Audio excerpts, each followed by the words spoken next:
একটা প্রশ্ন দিয়ে আজকের ভিডিও শুরু করি।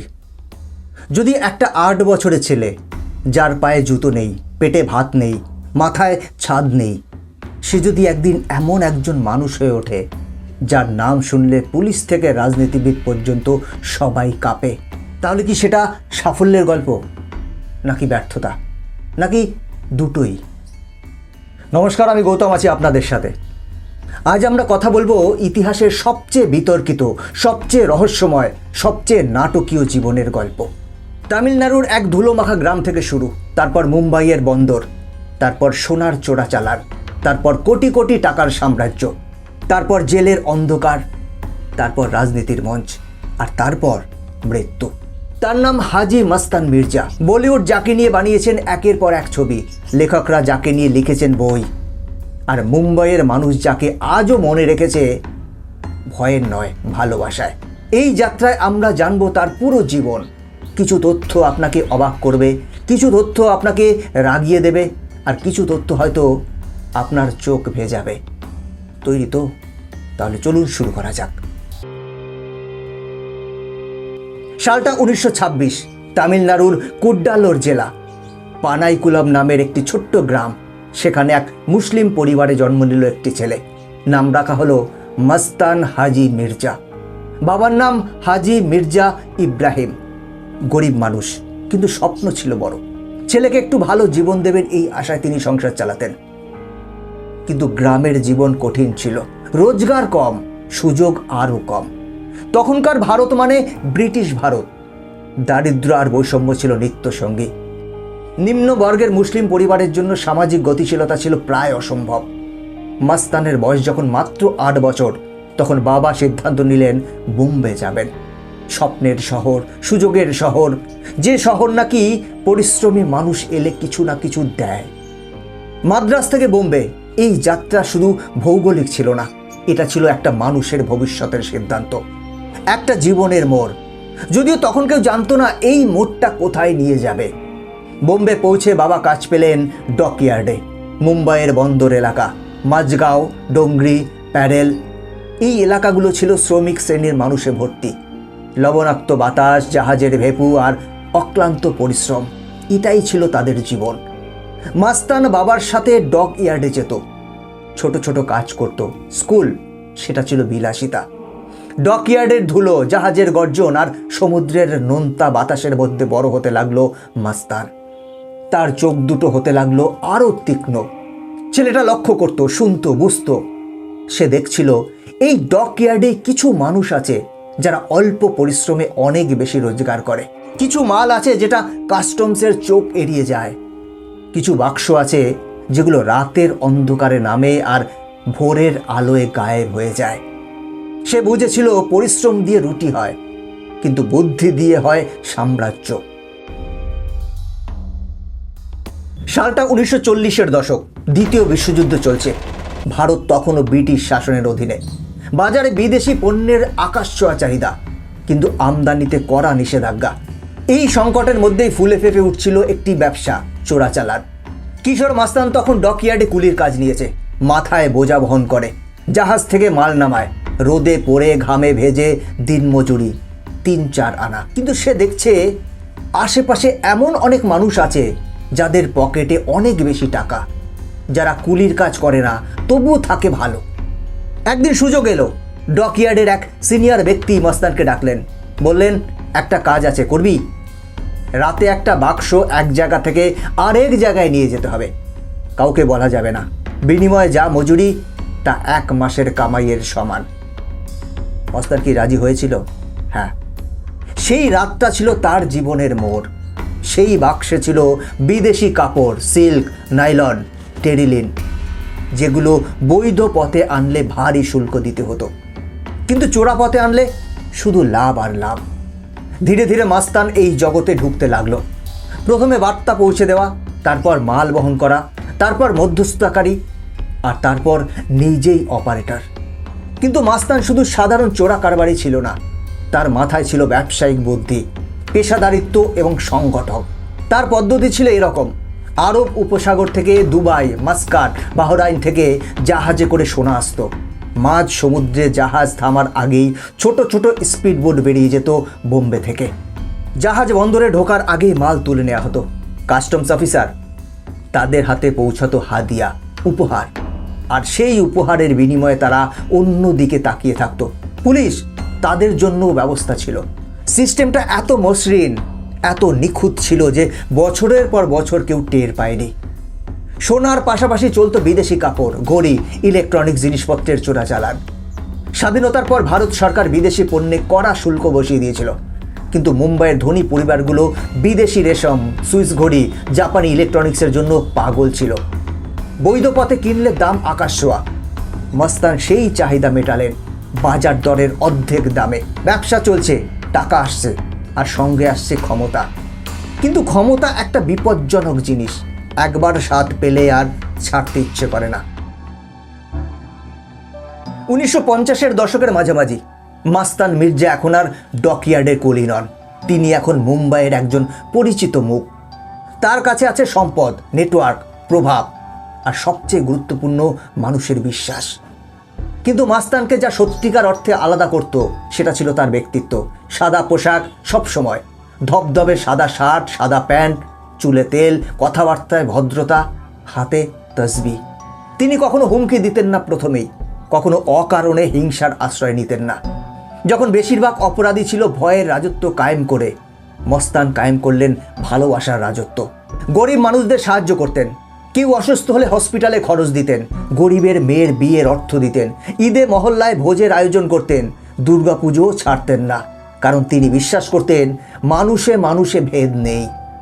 মানুষ তাকে ডাকতো ভাই বলে।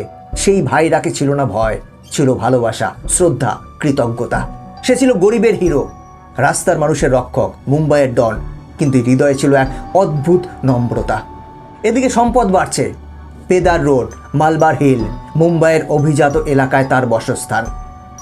দামি গাড়ি, বিশ্বস্ত মানুষের বিশাল দল, বিদেশে সম্পত্তি। কত সম্পদ ছিল তার, সঠিক হিসেব কেউ জানে না। তবে বলা হয় সেই সময়কার হিসেবে কোটি কোটি টাকা। আজকের মূল্যে যা হাজার কোটি ছাড়িয়ে যাবে। কিন্তু টাকাই সব ছিল না তার কাছে। মাস্তান চাইছিলেন সমাজে একটি গ্রহণযোগ্যতা, চাইছিলেন মানুষ তাকে শুধু অপরাধী বলে না জানুক, বরং জানুক একজন মানবিক মানুষ হিসেবে। সেই চাওয়াটাই তার জীবনের সবচেয়ে করুণ বিষয়।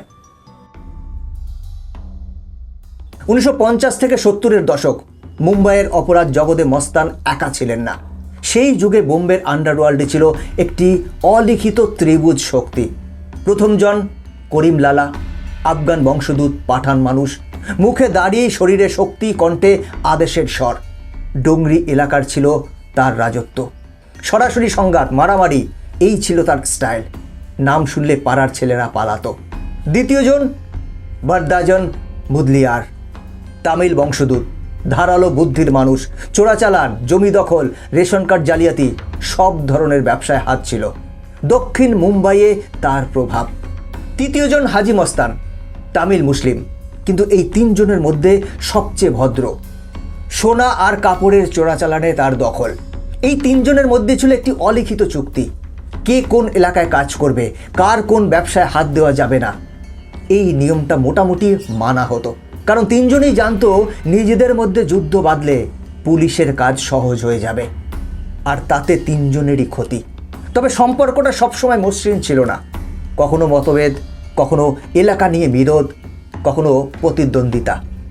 কিন্তু সরাসরি যুদ্ধ, সেটা এড়িয়ে চলার চেষ্টা করতেন তিনজনেই।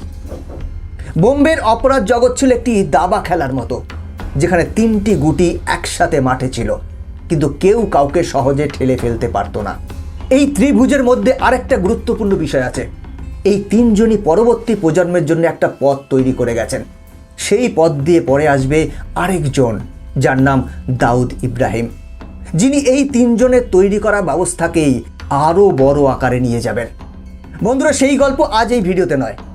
দাউদ ইব্রাহিমকে নিয়ে অলরেডি একটা ভিডিও এই চ্যানেলে আছে, আপনারা চাইলে দেখে নিতে পারেন। আমি ডিসক্রিপশনে লিঙ্ক দিয়ে দেব।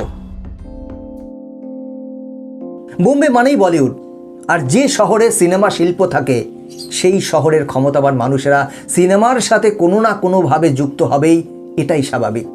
মস্তানও ব্যতিক্রম ছিলেন না। সেই যুগে হিন্দি সিনেমার অর্থায়ন ছিল ঝুঁকিপূর্ণ ব্যবসা। ব্যাংক থেকে লোন পাওয়া কঠিন ছিল।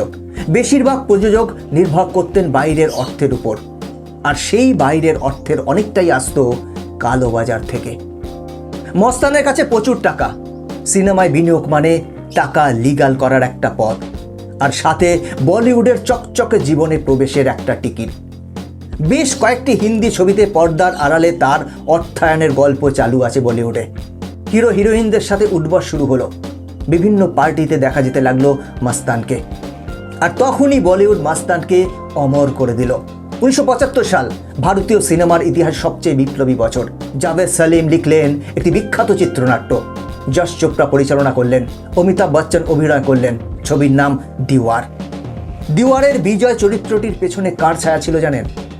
একটি দরিদ্র ছেলে, বাবা নেই, মায়ের কষ্ট দেখে বড় হওয়া, ডকইয়ার্ডে কুলির কাজ থেকে শুরু, তারপর নিজের শক্তিতে উঠে আসা।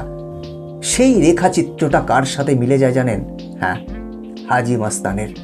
মেরে পাস বাংলো হ্যায়, গাড়ি হ্যায়, পয়সা হ্যায়, মেরে পাস মা হ্যায়। এই বিখ্যাত ডায়লগটা শুধু সিনেমার ডায়লগ ছিল না, এটা ছিল একটা প্রজন্মের কষ্টের আওয়াজ। এরপর আরও বহু ছবিতে মাস্তানের ছায়া পড়েছে।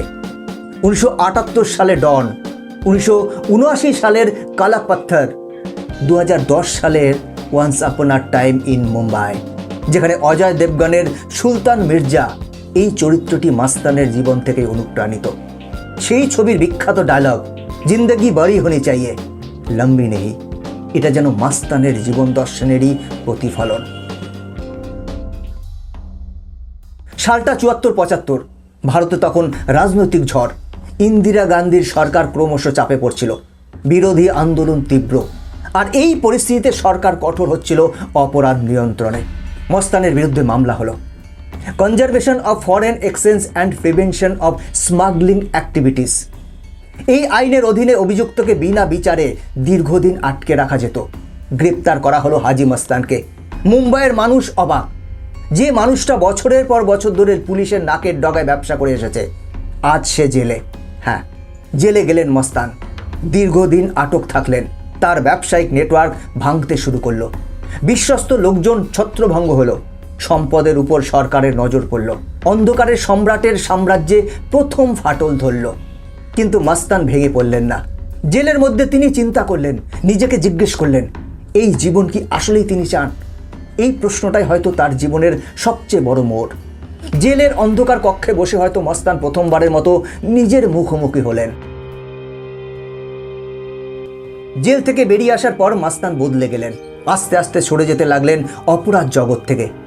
নিয়মিত নামাজ পড়তে শুরু করলেন, দান খয়রাতে আরও বেশি সময় দিতে লাগলেন। আর তারপর এলো সেই সিদ্ধান্ত যা সবাইকে অবাক করে দিল। মস্তান রাজনীতিতে ঢুকলেন। 1980-র দশকের শুরুতে তিনি গঠন করলেন দলিত মুসলিম সুরক্ষা মহাসংঘ। উদ্দেশ্য দলিত মুসলিম সমাজের অধিকার রক্ষা করা, সমাজের সবচেয়ে প্রান্তিক মানুষদের কণ্ঠস্বর হওয়া। ভাবুন একবার, যে মানুষটা একসময় বোম্বের চোরাচালানের রাজা ছিল, সে এখন দাঁড়িয়ে আছে মঞ্চে, মাইকের সামনে, গরিব মানুষের অধিকারের কথা বলছে। সবাই সন্দেহের চোখে দেখল। অনেকে বলল এটা তার নতুন ব্যবসা, রাজনীতির আড়ালে পুরনো নেটওয়ার্ক সক্রিয় রাখা। কেউ কেউ বলল না, মানুষটা সত্যিকারের পরিবর্তিত হয়েছে। সত্যিটা কি? সম্ভবত দুটোই ছিল সত্যি। মানুষের পরিবর্তন কখনো সম্পূর্ণ হয় না, পুরনো জীবনের ছায়া থেকেই যায়। কিন্তু মাস্তানের মধ্যে যে একটা সত্যিকারের টান ছিল মানুষের প্রতি, সেটা অস্বীকার করা যায় না। নির্বাচনে জিততে পারেননি তিনি, রাজনৈতিক কেরিয়ার সফল হয়নি, কিন্তু মানুষের মনে তার জায়গা ছিলই এবং থেকে গেছে। হাজি মাস্তান একবার বলেছিলেন, আমি যা করেছি তা ভুল ছিল, কিন্তু এই সমাজ যে পরিস্থিতি তৈরি করেছিল সেটাও ঠিক ছিল না। সালটা 1994 মার্চ মাস। মস্তান মির্জার বয়স তখন 67-68। দীর্ঘদিন ধরে অসুস্থ ছিলেন, শরীরে বয়সের ভার, হৃদরোগ তাকে কাবু করে ফেলেছিল। 25 মার্চ 1994 হাজি মাস্তান মির্জা শেষ নিঃশ্বাস ত্যাগ করলেন। মুম্বাইয়ের মাঝগাঁওয়ে তাকে সমাধিস্থ করা হলো। মৃত্যুর খবর ছড়িয়ে পড়তেই হাজার হাজার মানুষ ছুটে এলেন, ধনী গরিব, হিন্দু মুসলিম শিখ, সব শ্রেণীর মানুষ। কারণ মাস্তান কখনো ধর্মের ভিত্তিতে মানুষকে আলাদা করেননি, সবার কাছে ছিলেন ভাই। কিন্তু মৃত্যুর পরেও তিনি বেঁচে রইলেন। বলিউড তাকে অমর করে রেখেছে। বইয়ে, সিনেমায়, গানে বারবার ফিরে আসে সেই একই নাম। 2010 সালে once upon a time in Mumbai মুক্তি পেল। অজয় দেবগনের সুলতান মির্জা হয়ে উঠল এক প্রজন্মের নতুন আইকন। জিন্দেগি বড়ি হোনি চাইয়ে, লম্বি নেহি। এটা শুধু ডায়লগ নয়, এটা হাজি মস্তানের জীবনের সারমর্ম। হাজি মস্তানকে আপনি কিভাবে মনে রাখবেন? অপরাধী হিসেবে, একজন সেলফ মেড মানুষ হিসেবে যে শূন্য থেকে উঠে এসেছিল, নাকি একজন দ্বন্দ্বময় মানুষ হিসেবে যার মধ্যে অন্ধকার আলো দুটোই ছিল? সত্যিটা হলো, মাস্তান ছিলেন আইনের চোখে অপরাধী, সেটা অস্বীকার করার কোনো উপায় নেই। চোরাচালান বেআইনি কাজ ছিল, সমাজের ক্ষতি করেছে। কিন্তু একই সাথে এটাও সত্যি, তিনি এমন একটা সমাজে বড় হয়েছিলেন যেখানে একটি দরিদ্র প্রান্তিক পরিবারের মানুষের সামনে সুযোগ ছিল অত্যন্ত সীমিত, যেখানে সিস্টেম তাকে বারবার বলেছে তোমার জন্য এই দরজা বন্ধ।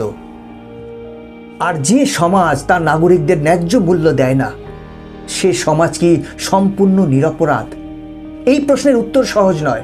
হাজি মস্তান আমাদের একটা আয়না ধরে দেখিয়ে যান সমাজের মুখ, বৈষম্যের মুখ, সুযোগের অভাবের মুখ, আর একটি মানুষের অদম্য বেঁচে থাকার ইচ্ছার মুখ। হাজি মস্তান মির্জা একটি নাম, একটি যুগ, একটি প্রশ্ন, যার উত্তর আমরা আজও খুঁজছি। আজও মুম্বাইয়ে, ঢাকায়, কলকাতায় কোনো না কোনো ডক ইয়ার্ডে হয়তো আরেকটি ছোট্ট ছেলে কাজ করছে, স্বপ্ন দেখছে, সুযোগের অপেক্ষা করছে। আর সেই সুযোগটা যদি সঠিক পথে আসে, সে হয় একজন মহান মানুষ। আর যদি না আসে, ইতিহাস সাক্ষী, তখন সে হয় আরেকটা মাস্তান। বন্ধুরা, আজকের ভিডিও এখানেই শেষ করছি। হাজি মস্তানের এই গল্প আপনাদের কেমন লাগলো কমেন্ট করে জানাবেন। হাজি মস্তানকে আপনি কিভাবে দেখেন? হিরো নাকি ভিলেন, নাকি দুটোই?